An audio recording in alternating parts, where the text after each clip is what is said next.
महाविकास आघाडी अंमळनेरतर्फे आज अंमळनेरात सरकार विरोधात ट्रॅक्टर मोर्चा काढण्यात आला।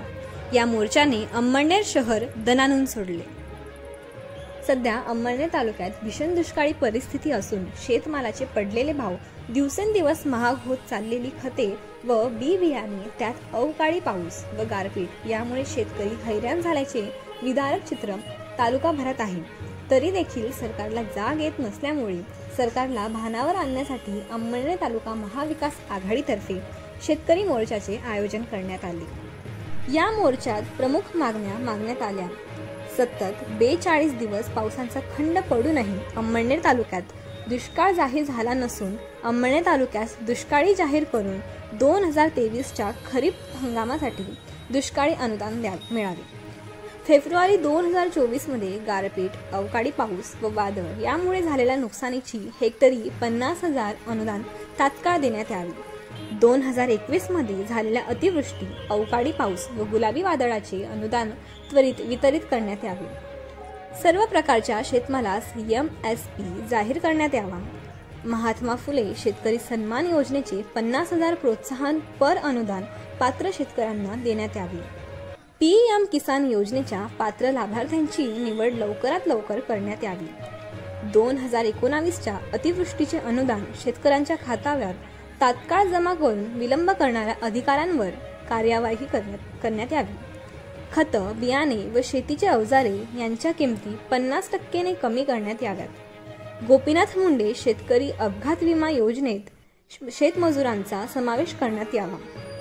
शेतकरी कर्जमाफीतील 2 लाख रुपयावरील थकबाकीदार शेतकऱ्यांना उर्वरित कर्ज माफी तात्काळ द्यावी। आमच्या मागण्या मान्य करून बळीराजास दिलासा देण्यात यावा।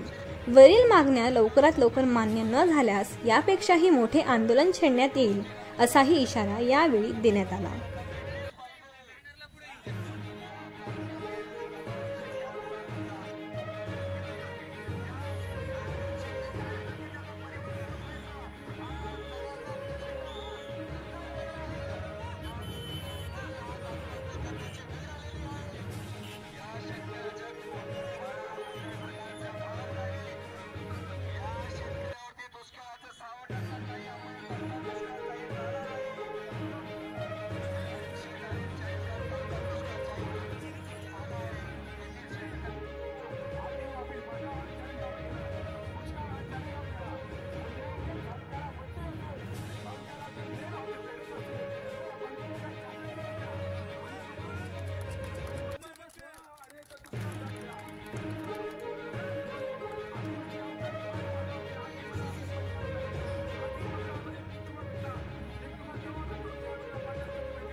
डायरेक्टर